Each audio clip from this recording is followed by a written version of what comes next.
সিংহ রাশি আপনাদের বলছি, এই সিংহ রাশি বা লগ্নের জাতক জাতিকা আপনাদের এই যে জুলাই মাস আসছে না, আপনার ভাগ্যের তিনটে সব থেকে বড় শক্তি একসঙ্গে দাঁড়াচ্ছে, কিন্তু সামনে নয়, একদম পর্দার আড়ালে। আর আপনি সিংহ, আপনি রাজা, অথচ এই মাসে আপনার নিজের রাজগ্রহটাই কিন্তু পর্দার পেছনে চলে যাচ্ছে। আর ঠিক 27 তারিখ মাটির নিচ থেকে একটা পুরনো রহস্য গর্ত খুঁড়ে কিন্তু ওপরে উঠে আসবে।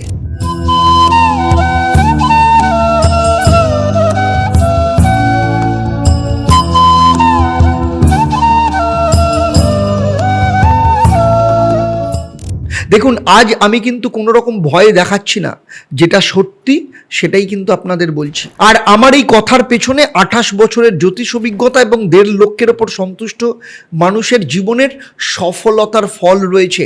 তাই একটু মন দিয়ে শুনুন, কারণ এই জুলাই মাস সিংহ রাশির জন্য এমন একটা মাস যেখানে আপনার জীবনের সব থেকে দরজা খুলছে আপনার সামনের রাস্তায় নয়, বিদেশের পথে আর ত্যাগের পথে। আর এই সংকেতটা যে সিংহ চিনে নেবে তার জীবন বদলে যাবে, আর যে চিনতে পারবে না তার হাত থেকে গুপ্ত ধনটা কিন্তু ফসকে যাবে। আর এই ভিডিওর শেষে, একদম শেষে আমি বলবো শ্রী শ্রী ঈশ্বরী মায়ের এমন একটা মহা উপায়, মাত্র কয়েক মিনিটের সহজ কাজ, যেটা 27 তারিখের ওই মাটি খুঁড়ে আসা যে রহস্যের ধাক্কা, সেটা থেকে আপনাকে আগলে রাখবে। কিন্তু একদম শেষে, কারণ তার আগে আপনাকে চিনতে হবে শত্রুরা ঠিক কোথায় লুকিয়ে আছে। তাই ভিডিওটা শেষ পর্যন্ত দেখবেন, মাঝ পথে ছেড়ে গেলে আসল রহস্যটাই কিন্তু হাতছাড়া হয়ে যাবে। এবারে আসি আসল কথায়। সিংহ রাশি, আপনারা ভাবুন আপনার বাড়িতে একটা 12টা ঘর আছে। এই মাসে কোন ঘরে বসে কি খেলা খেলছে সেটা এক করে বলি। প্রথমেই বড় খবর, আপনার 12তম ঘর। 12 নম্বর ঘর মানে খরচের ঘর, বিদেশের ঘর, ত্যাগ আর সাধনার ঘর, পর্দার আড়ালের ঘর। এই ঘরে একসঙ্গে তিনজন জড়ো হচ্ছে। গুরু বৃহস্পতি তো আগে থেকেই এখানে বসে আছে। 4 তারিখে শুক্র এসে যোগ দেবে, আর 16 তারিখ স্বয়ং আপনার রাশির অধিপতি রবি সেই আসনে যুক্ত হবেন। মানে গুরু শুক্র রবি 3 মহাশক্তি একসঙ্গে আপনার 12 ঘরে। আমি একে বলি গুপ্ত ঘরের ত্রিশক্তি যোগ। এই যোগ বলছে আপনার বড় লাভটা আপনার চোখের সামনে নয়, লুকিয়ে আছে বিদেশের রাস্তায়, বড় সিদ্ধান্তে, কিছু ছেড়ে কিছু পাওয়ার মধ্য দিয়ে। এবারে আসছি নাটকের আসল মোচড়। আপনি সিংহ, আপনার রাজা গ্রহ সূর্য যখন এ মাসে চলে যাচ্ছে আপনার 12তম ঘরে, পর্দার আড়ালে। ভাবুন, রাজা সিংহাসন ছেড়ে কিছুদিনের জন্য আড়ালে চলে গেলেন। এই সময় মাথা গরম করে ঝাঁপালে আপনি কিন্তু হারবেন, কিন্তু চুপ করে ভেতরের শক্তি জমালে মাস শেষে এটাই দ্বিগুণ হয়ে ফিরবে।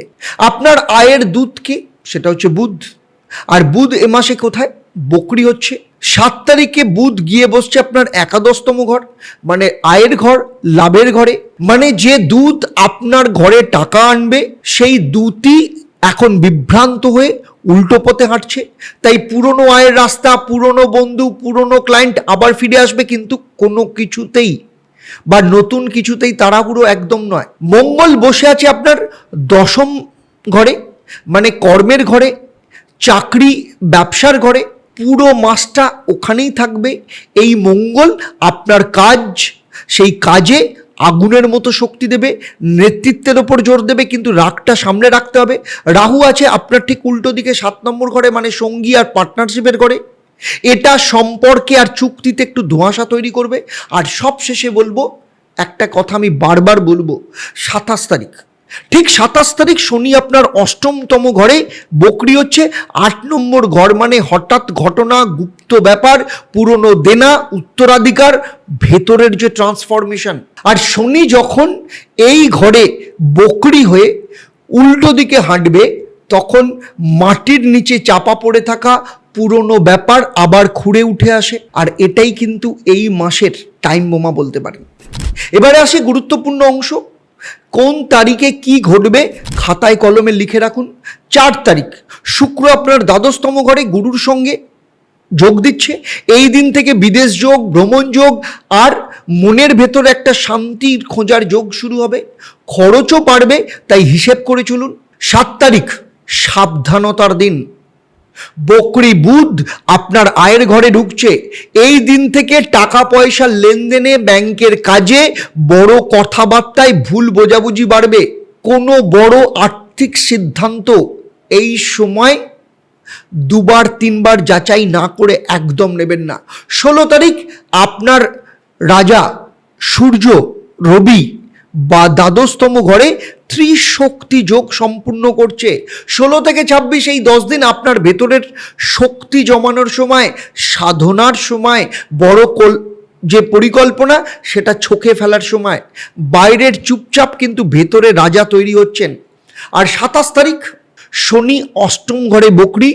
হঠাৎ পুরনো কোনো খবর, পুরনো কোনো হিসেব, গুপ্ত কোনো ব্যাপার সামনে চলে আসবে। এই দিনটায় কি করবেন সেটাই এই ভিডিওর শেষে আমি শ্রী শ্রী ঈশ্বরী মায়ের উপায় বলবো। এবারে আসি একটা একটা করে আপনার জীবনের প্রতিটা দিক। প্রথমে আসবো শরীর স্বাস্থ্যের ব্যাপারে। দ্বাদশতম ঘরে 3টে গ্রহ যে ভিড় করছে, আর দ্বাদশতম ঘর হচ্ছে শয্যা আর বিশ্রামের ঘর। তাই এই মাসে শরীরে ক্লান্তি, ঘুমের গন্ডগোল, চোখের সমস্যা নিয়ে সাবধান থাকুন। শনি অষ্টম ঘরে বকরি হওয়ায় পুরনো কোনো রোগ আবার মাথা তুলতে পারে, তাই অবহেলা একদম নয়। তবে ভালো খবর আছে, রবি যে শক্তি আপনাকে ভেতর থেকে সারিয়ে তুলবে। ছোট্ট করণীয়, রোজ সকালে একটু রোদে দাঁড়ান আর ঘুমের সময়টা একদম ঠিক রাখুন। আর্থিক দিক থেকে বলবো, এই মাসে টাকা দু হাতে আসবে, আবার দু হাতেও কিন্তু বেরোবে। দ্বাদশ ঘরে গ্রহের ভিড় মানে খরচ বাড়বে, হঠাৎ বড় খরচ আসতে পারে, বিদেশ বা বড় কাজে টাকা ঢালতে হতে পারে। বকরি বুধ আয়ের ঘরে থাকায় পুরনো পাওনা ফেরত আসার সম্ভাবনা রয়েছে, কিন্তু নতুন বিনিয়োগ 7 থেকে 27 তারিখের মধ্যে একদম নয়। মাসের শেষটা আর্থিক সিদ্ধান্তের জন্য ভালো। এবারে কথা বলবো স্টুডেন্টদের। দ্বাদশতম ঘরে গুরু মানে উচ্চশিক্ষা আর বিদেশে পড়াশোনার একটা নতুন দারুণ যোগ। যারা বাইরে থেকে পড়তে চান তাদের জন্য দরজা খুলছে, কিন্তু বকরি বুধের জন্য মন এদিক ওদিক যাবে, পড়াশোনায় মন বসতে দেরি হবে, বাঁধা রুটিন করে পড়তে হবে। আর বড় পরীক্ষার ফর্ম ফিল আপে কোনো রকম ভুল যেন না হয় সেটাও কিন্তু খুঁটিয়ে দেখতে হবে।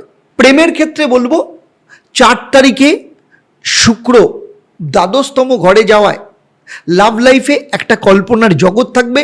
দূরে কারোর সঙ্গে মন বাঁধতে পারে, লুকিয়ে প্রেমেরও যোগ আছে, কিন্তু সপ্তম ঘরে রাহুর জন্য সঙ্গীর সঙ্গে ভুল বোঝাবুঝি, সন্দেহ মাথা তুলতে পারে।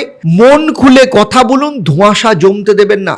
চাকরি ও কেরিয়ারের ক্ষেত্রে বলবো, দশম স্তম্ভ ঘরে মঙ্গল মানে কাজের জায়গায় আপনার জোর বাড়বে, নেতৃত্বের সুযোগ আসবে, কঠিন কাজ আপনার কাঁধেই এসে পড়বে। কিন্তু রবি দ্বাদশতম ঘরে থাকায় কিছুদিন পেছন থেকে কাজ করতে হবে। সামনে আসার তাড়াহুড়ো একদম করবেন না, রাগ আর অহংকার সামলান, না হলে দশমতম ঘরে মঙ্গল কিন্তু উল্টো ফল দেবে। আর ধৈর্য ধরলে মাস শেষে স্বীকৃতিও আসবে। বিবাহ, দাম্পত্য এবং সন্তানের ক্ষেত্রে বলবো, আগেই বলেছি রাহু সপ্তম স্থানে, সপ্তম স্থান আর 27 তারিখে অষ্টম স্থানে শনি বকরি হচ্ছে। এই দুটো মিলিয়ে দাম্পত্য জীবনের পরীক্ষার মাস। সঙ্গীর সঙ্গে পুরনো কথা, পুরনো অভিমান আবার উঠে আসতে পারে। ছোট কথায় যেন ঝগড়া না হয় সেটা দেখতে হবে। যারা সন্তানের পরিকল্পনা করছেন তাদের একটু ধৈর্য আর সময়ের জন্য অপেক্ষা করার দরকার, তাড়াহুড়ো একদম নয়। শেষে আমি ঈশ্বরী মায়ের যে উপায় আমি বলবো সেই দিকটা এর জন্য ভীষণ জরুরি। আর ব্যবসায়ীদের বলছি, অষ্টম ঘরে শনি বকরি হওয়ায় পুরনো দেনা, পুরনো পার্টনার, পুরনো লেনদেন আবার সামনে আসবে। নতুন কোনো চুক্তি বা পার্টনারশিপ 27 তারিখটা পার করুন, তারপরেই করবেন।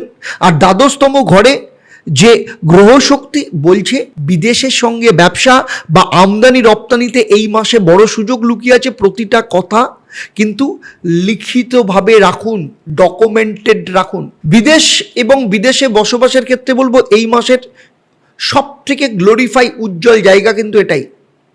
কারণ দ্বাদশতম ঘরে গুরু, শুক্র আর রবির এই ত্রিশক্তি যোগ বিদেশের দরজা হঠাৎ করে খুলে দিচ্ছে।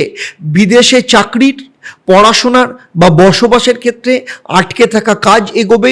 শুধু বকরি বুধের জন্য ভিসা বা কাগজপত্র যেন ভুল না হয়, সেটা কিন্তু খুব ডকুমেন্টগুলো বিশেষ করে কিন্তু খুঁটিয়ে খুঁটিয়ে দেখে তারপর জমা দেবেন। এবারে একটু থামুন, কারণ এতক্ষণ যা বললাম সবই কিন্তু আপনার হলো যেটা শত্রুকে চেনা। এবারে আসল অস্ত্র, আপনার শুভ রং, আপনার মন্ত্র, আর শেষে শ্রী শ্রী ঈশ্বরী মায়ের সেই মহা উপায় যেটা 27 তারিখের ধাক্কা আপনাকে সামলাবে। এই অংশটাই আপনার সব থেকে দামি, তাই কান টান খুলে রাখুন একদম। দেখুন, সিংহ রাশির শুভ রং এ মাসের জন্য হচ্ছে গোল্ডেন কালার আর ডিপ অরেঞ্জ কালার।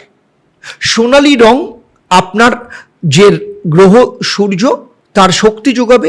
সূর্য যখন 12তম ঘরে পর্দার আড়ালে, তখন এই রঙই তাকে ভেতর থেকে জ্বালিয়ে রাখবে। রবিবার গোল্ডেন বা কমলা রঙের কিছু পড়ুন, কাজের জায়গায় এই রং ঠিক রাখুন। আর মন্ত্র হচ্ছে প্রত্যেকদিন সকালবেলা সূর্যের দিকে মুখ করে এই মন্ত্রটা 108 বার পাঠ করবেন। ওম রাং রিং রং স্বা সূর্যায় নমঃ। রোজ সকালে একটা তামার পাত্রে গঙ্গার জল নিয়ে সূর্যদেবকে অর্ঘ্য দেবেন। এই দুটো কাজ আপনার রাজা গ্রহকে শক্তিশালী করবে আর 12তম ঘরের কিন্তু ধাক্কা সামলাবে। আর একটা উপায় কি করবেন, রোববার দিন একটু গুড় আর গম কোনো গরিব মানুষকে বা গরুকে খাওয়ান, গোমাতাকে খাওয়ান।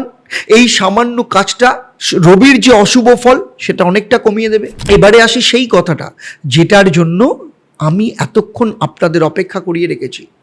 শ্রী শ্রী ঈশ্বরী মায়ের একটা সহজ অথচ অসীম শক্তিশালী উপায়, যা আপনার অষ্টম ঘরের বকরি শনির যে ভারী হাত, সেই হাত থেকে আপনাকে আগলে রাখবে। 27 তারিখের আগে কোনো শনিবার সন্ধেবেলা বাড়ির পূর্ব দিকের যে কোণটা পরিষ্কার রাখুন, সেখানে একটা খাঁটি ঘিয়ের প্রদীপ জ্বালুন। প্রদীপের সামনে শান্ত মনে মাকে বলুন, হে মা, হে ঈশ্বরী মা, আমার জীবনের পুরনো চাপ ব্যথা তুমি হরণ করো। মাটির নিচে যা চাপা পড়ে আছে তাকে শান্ত করো। আমার ঘরে শান্তি ফিরিয়ে দাও, আমার বাস্তু যেন উন্নত হয়। তারপর সেই প্রদীপের শিখা যতক্ষণ জ্বলবে ততক্ষণ চুপ করে বসে থাকুন, ঈশ্বরী মায়ের নাম মনে মনে নিন। আর ছোট্ট কাজটা অষ্টম ঘরের শনির যে ভারী হাতটা আপনার জীবন থেকে সরিয়ে নেবে। আমি একে বলি ভাগ্য পরিবর্তনের মায়া। তাহলে এতক্ষণ দেখলেন যে রাজা কিছুদিন পর্দার আড়ালে গেছেন মাত্র, কিন্তু হারেননি। বকরি বুধ আর 27 তারিখের শনিকে সামলে নিলে এই মাসের শেষে আপনি আবার রাজার মতো মাথা তুলে দাঁড়াবেন দ্বিগুণ শক্তি নিয়ে।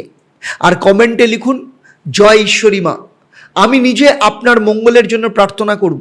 আর একটা কথা বলি, অনেকেই কমেন্ট করেন মিলছে না, আপনি যা বলছেন এতদিন অপেক্ষা করছি, সময় চলে যাচ্ছে, কোনো কিছুই মেলে না।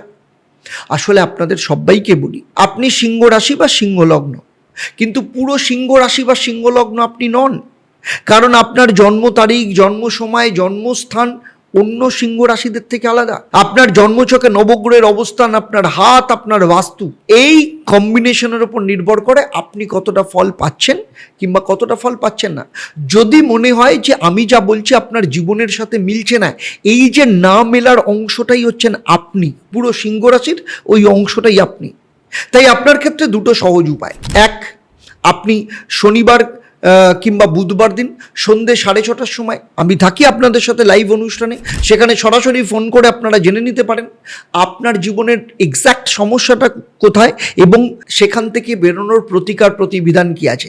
অথবা আপনার যদি মনে হয় আমার দীর্ঘ 28 বছরের অভিজ্ঞতাকে কাজে লাগিয়ে আমার যে 1.5 লক্ষ স্যাটিসফাইড ক্লায়েন্ট রয়েছে যারা সফল হয়েছে, সেই সফলতার দলে আপনিও নাম লেখাবেন, তাহলে নিচের যে নাম্বার রয়েছে সেই নাম্বারে ফোন করে চেম্বারে কিংবা অনলাইনে বুকিং করতে পারেন।